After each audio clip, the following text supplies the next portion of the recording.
Hi, hello ladies. Welcome to my home. You know, I usually do these fireside chats outside, but the wind was kind of crazy today, so we brought it inside. But you guys, my first fireside chat, you know, I told the ladies a little bit about how it all started. The beginning of 2020, I went to Dubai with some friends. We went, my family. So when I came back, I was like, Lord, take me where my feet can't take me. Because what I saw over there was just, it wasn't stuff that you could come up with yourself. That was God. That a lot of, when you go over there, it is an incredible sight. So you know it isn't something that the human mind can just put together. So when I left from over there, I said, Lord, take me where my feet can't take me, because I wanted God to really take me somewhere beyond what I could do myself. So that's the beginning of 2020, 3 months into 2020, of course, COVID hit. So COVID hit, we have a transportation company. Our business literally shut down. I mean, we had years of a thriving business to literally our business shut down. And not only that happened, but it seems like the friends that we had, the people that we were connected to, all those friendships shut down too. It was like, okay, Lord, what's happening? Because my husband and I, you know, worked together, it's our company, it wasn't like we could, you know, I'm going through it and he wasn't going through it. It was like we both were going through it. So it really hit our home hard. And, you know, finances weren't coming in, but we still had hundreds of thousands of dollars worth of bills each month. But zero, literally no money was coming in. And so it was just a really, really hard time. And I knew God was saying something, but I couldn't hear him. And I practiced silence with a group in Richmond, but even as a person that practiced silence, it was like I couldn't hear God. So I reached out to my pastor, and he told me to spend 2 days in silence. So that was really weird, because he never really talked about silence. He always talked about hearing God and how he had a good ear, but never, you know, it wasn't a whole lot about, you know, meditating in silence. So he was like, God's telling me to have you sit in silence. So I sat 2 days outside under a tree and just listened to God. And out of that came launching deeper. It was like God was saying, I'm trying to take you deeper. I'm trying to take you beyond where you think your finances can take you, where your friends can take you. I'm taking all that stuff away because I want you to see where I can take you. So nobody gets the glory for it. So after that, I started launching deeper, and it was like a mandate that he gave me. He was like, I want you to help other people launch deeper.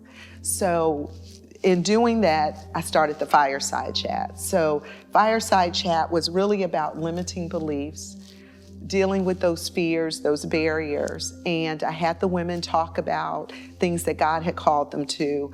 And in addition to that, I had them burn that thing that was blocking them. So they burnt their fears in the fire, right? So fast forward till today, you know, I was trying to come up and say, okay, what is my second episode supposed to be about? What am I supposed to do? And a friend of mine, you know, mentioned your name.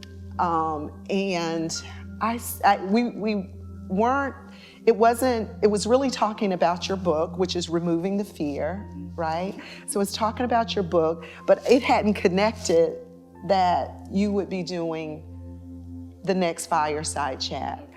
But God connected it. He said, okay, you're having people burn their fears. Now we need to delve deeper. We want you to launch deeper and really go into that and hear these stories about these ladies that have dealt with fear and have beat it and have come on the other side of it. So it's like everything, I think, when you start to open up and say yes to God, he brings to you, you know, what you're supposed to do and your next steps. So that brings me to sitting here today with Dayo Greenway. We have, I got to get you guys right. I'm just meeting you guys for the first time. Alva Kershaw. Yes. I have Sandra Parker and Mavis Rowe. Yes. So, we don't know each other. But I read your stories and it was incredible. And I just want you guys, we're just gonna talk and have a conversation, because I know when I was going through each story, it was like God said, this is what it's about. It's about liberating, telling people's truth, being authentic, and helping other people deal with it, because you can't launch deeper if you still have fears. If you aren't able to change a false narrative, you cannot launch deeper. If you don't feel that you deserve something, or you're still hearing voices of someone saying you're not enough, you're not good enough, you will never launch deeper. So dealing with fear is really key to people going from doing good stuff. And I would say all of us in this room, we do good stuff, But God is calling us to greater, deeper. And you can't go deeper without dealing with your fear. Yeah. So I'm gonna just start with you first. And let's just introduce ourselves, and then we'll kind of dig into it a little deeper. Yes, so I'm Dayo Greenway. I'm the visionary author of this project. Although I'm the visionary author, I am so very excited about all of the women that came along, because it really was a journey. It was a journey, it's a journey, and I said it was, but it's a continual journey. And I am not a team of me. Right? And so it was about us coming together as a group of women and agreeing, God, gave me the vision, but I needed them to be willing to say yes to the vision. So as a visionary author, this is my second collaboration. The first was Removing the Face. So now we have Removing the Fear. I'm an author, writer. I'm a writer. I am a writer. That's right. I'm a writer's coach. And I'm honored that God allows me to be in a space where he trusts me with his daughters and their journey. So, wow. Yeah. Wow. I love that. And when you think about launching deeper, like you said, I'm a writer. I'm really a writer.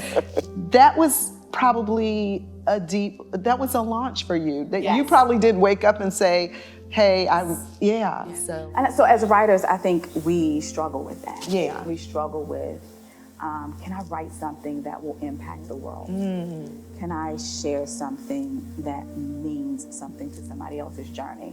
And so one of the first things we all did together was to establish, to affirm, to reaffirm, I am a writer. I am a writer. I am a writer. And so I told them, I was like, listen, here's what I want you to do. When you second guess yourself doing this journey, before we can even get to the fear part, you've got to affirm that you're a writer. So when you second guess yourself doing this journey, if you say, you know what, maybe I got into something and I want to get out of it, or maybe this is not for me, I should receive random texts. We should see random posts in our Facebook group. I should see it all over the place. Text each other. And it's just 3 simple words. I am a writer. So we had to affirm that. We had to launch deeper into that space first to say, you know what, this is who I am. This is who I am. And because I am a writer, now I'm giving myself permission to share, authentically and freely share my story. So I am a writer. I am Dayo Greenway, and I am a writer. I love it. I love it. And just when you were talking, it really, because a lot of times people say, oh, I'm not an author. I don't write. That's not me. But if you have a story, I think you're a writer. I think if you have a story that should be shared with other people, then you are a writer. That there's somewhere you should document it, you should do something. You should not keep your story to yourself. The good, the bad, the ugly. To me, I feel like it's our obligation to share that gift with the world. Yeah. And I say this, like, if all of us had these moments in our life, right? We all went through these seasons. We all have whatever our chapter is about is because something in our lives shaped us in that space, in that chapter. But then we all came through it. And we can all look back and we all have a story to tell. And so if God allowed that to happen, then it is our story, but it's also his story. Like, it's a God story. And so it becomes an obligation to share it because he didn't give it to us just for us. It's his story. It's his glory. And we are now responsible and obligated to share our stories as a God story and not just our story. That's good. That's good. That's really good. I'm just... You know, sometimes that's what I love is not just looking at the surface of things. You know, a book, okay, people say, oh, get this book. But everything should be intentional to the point where, I need to remove the fear. I mean, because we all have fear, you know. We know the Bible talks about not having a spirit of fear, but the reality is we all have fear. It's what we do with the fear. That's right. Is if we decide. That's right. That's right. And it's funny you say that because I speak about that a little bit in my chapter where people will say, you're not supposed to feel fear. Like, fear is not of God because he says, you know, that scripture, God has not given you the spirit of fear. But the spirit of fear is different than the feeling of fear. Right. That's so the right. feeling of fear is what saves us in a situation. If you know, we were going across the street and a car was coming, our body is going to react to the fight or flight of that fear in us in that moment. The spirit of fear that God has not given us is when we embody it, when we live with it, when we sit with it, when we embrace it as a spirit and take it on. So it's not about, you know, for us, it's not about never ever feeling fear again. That's just not life. That's just not how it's going to happen. It's about feeling the fear and being able to appropriately remove it and or leverage it to launch deeper, to move into what's next for us individually. So I started reading. This is, you know, and I will tell anyone, it really is, you have to be ready to read this book. If you really want to be ready to write. Right, okay, right. So that puts that into perspective. Right. Yeah, because you know, it's not like, you know, something, oh, okay, I'm just pick this book up and I'm gonna read it. But it really started saying, wow, God, this is, it's so much about not being afraid to deal with that thing that has, like they say, that stops you, that we sometimes carry. So that is so important. So I'm gonna just kind of dive into it. And your opening, your chapter was the fear of letting go. And this first part, I'm gonna just read this, and then I want you to kind of go into this part. So it was when it said, ma'am, are you all right? You know, I heard the question escape the lips of the driver as he connected my car to the hook and chain of the tow truck. He was preparing to pull the inoperable lump of steel from my garage. What I felt in my heart was manifesting through tears as I stood watching him. I was nearly hyperventilating as I anticipated the final rollout of my driveway. My soul felt an ache that many people would never seemingly feel over a car. Break that down for me. Yeah. Those are your words. I am a writer. Those are your words, right? I was like, oh, is this how it started? Oh, this how they doing it. Right, like, okay. Yeah, when I thought about the name of the chapter, so first let me say this, because I think this is so relevant to what you're doing in terms of launching deeper. I said to the ladies, I want you all to dig deep when you think about what it is that you're removing. So when we hear fear, we usually hear the fear of failure, the fear of success, the fear of being alone. There's some things that we usually hear just come after the fear of. But I wanted them to dig deeper into what it was that they were really afraid of. And so I had to do that myself. And this chapter, in writing this chapter, I was just actually in a season in my life where I was having to face the idea of letting go of some things, letting go of some people, letting go of some assignments, letting go of some mindsets. And so I was sitting in the throes of every emotion that comes with letting go. And as I sat down to write, I remember that moment. Even hearing you read it, it feels like it was just like yesterday, watching that car. It was my favorite car in the whole wide world. It was like the first car I'd paid off, and I had my title to it. And I just had, and I think in the book I call it this kinship connection with this car. And I loved it. It wasn't so much that I was connected to the material thing of it. There was just a connection. And I remember when it broke down. And when it broke down, I let it sit in my garage for probably over a year. And I always said, here's what I said about that car. I said, I'm going to drive it until the wheels fall off. And so the idea that you have to face the wheels actually falling off and letting go when it's time was something that I just wasn't ready for. And so when I made the decision to go ahead and say, I've got to get rid of it. So mind you, I had to make a decision. Am I going to get it fixed? Am I going to keep looking at it? Or am I going to let it go? And so just watching him pull that car away, I cried, and I remember him saying, ma'am, are you all right? And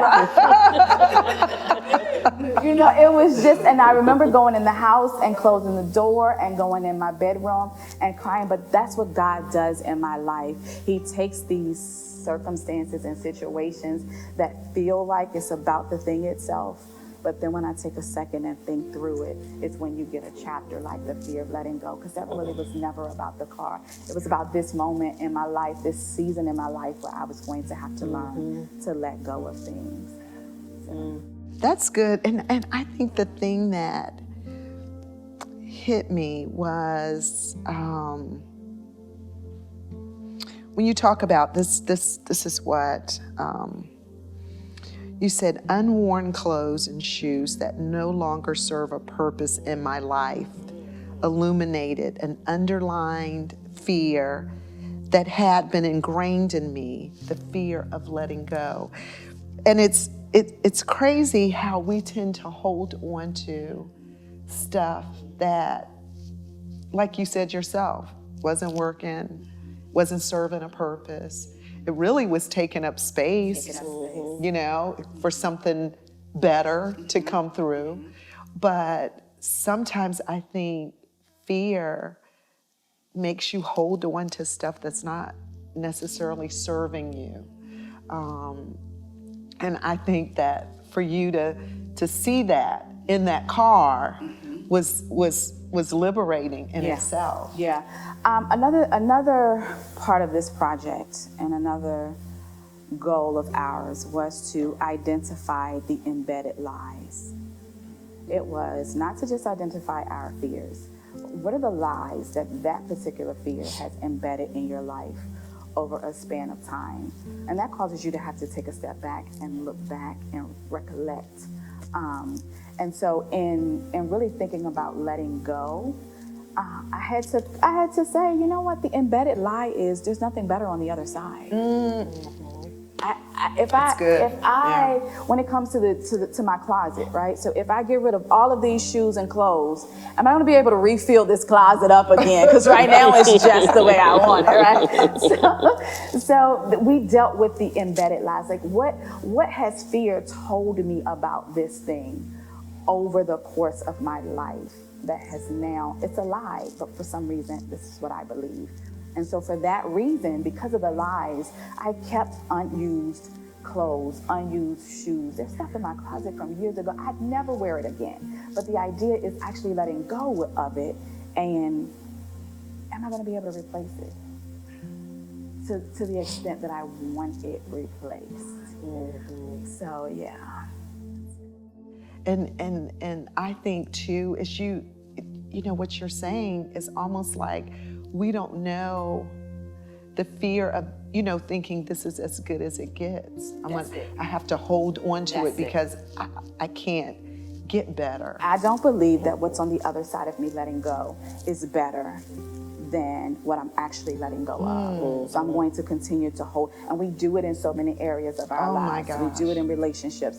I've done it. I'm not going to say we. I've done it in relationships. Yeah. I've done it, with tangible things, material things. I've done it with mindsets. What's the mindset? If I let go of this mindset that says, or this limiting belief that says, fear is not going to run my life. If I let go of that, then what? Like for my chapter, what happens if I really start to believe that fear doesn't win? Right? What happens if I start to believe that this thing is bigger than? So it's letting go for me was, and I say it in my chapter, it was twofold. Yeah. And it definitely was about facing those embedded lies, and then the journey to truth. The truth of the matter is. Yeah. And it's when you start to let go of those things, that's when all the good things God can bring to you.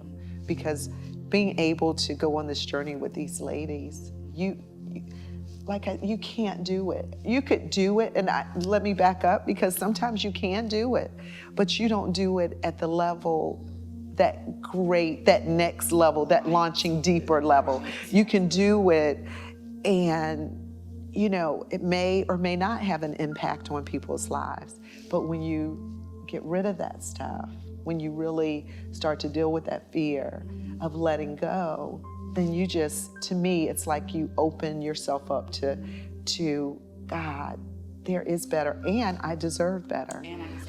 Because some people don't let go of stuff, like you say, relationships, because I don't think I deserve better. I just think about it's weird. I think about this time when I was younger, way before, when I was dating, before I got married, and I dated this guy, and my family, everybody was like, what are you doing? You're better than that. And I felt like this was the best. This was me. This is what, and it's a reflection of how you feel about yourself, because I felt this is good for me. And everybody else was like, what is it? And I grew up with a family, it's 9 of us, I'm a baby of 9, and my brothers and sisters, I have 5 brothers, and they were men. My dad was like a man's man. They cut grass, they built stuff, that kind of thing. And this guy was a mama's boy. He was living at home. It was like just the opposite of what I was and who I knew I was. And I remember people would, like I said, my family, all this stuff, but it went right in one ear, out the other. And one day he called me to come over. I went over and I was like, where's your car at? I don't see your car. And he was like, it broke down. And I said, where did it break down at? He said, on the side of the road, it broke down. And I said, well, what are you doing? Are you towing it? Are you getting it fixed? What? He's like, no, it's just on it. They can tow it away. They can do whatever. And I looked at him in that moment and I was like, I deserve better than this. I'm better than this, And it was like that aha moment when you say, I'm gonna let go of this because God has so much more for me. And I remember walking out of that door and I said, you will never see this girl again. What's interesting about you saying that and sharing that is, so we all wrote the truth of the matter. So for us, this was a journey. The journey was acknowledging the fear. It was kind of confronting, coming face to face with those embedded lies. Right. And then it was getting to the truth of the matter. because that's where we really heal, and that's where we're really free, and that's where we can really be delivered. And so hearing you say, I walked out the door and I was like, oh, he ain't ever seeing me again, right? So my truth of the matter was a lot different though, because my truth of the matter starts with saying, you know what, letting go hurts. Yes, It hurts. It has not always been easy for me to just walk out and say, he'll never see me again. I'm like walking out, and you ain't gonna never see me again, but come on with me. Come on with me for a little while longer. Call me, Sandra. So letting go hurts, Yeah. and it is a painful process. I think though, for me, what God had to do, I have not mastered letting go. Because I've written about it.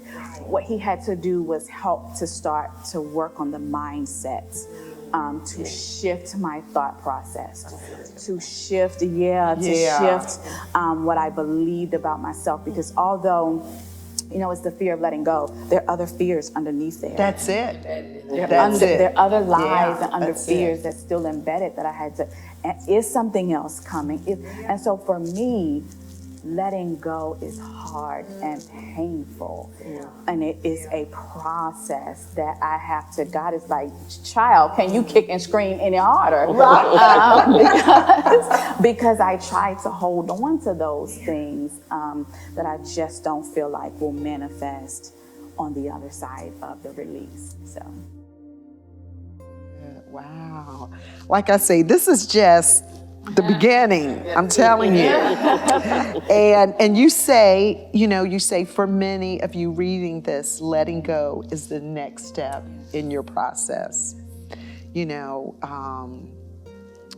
But I mean, walk away from the stagnant places that are counterproductive to your forward progress.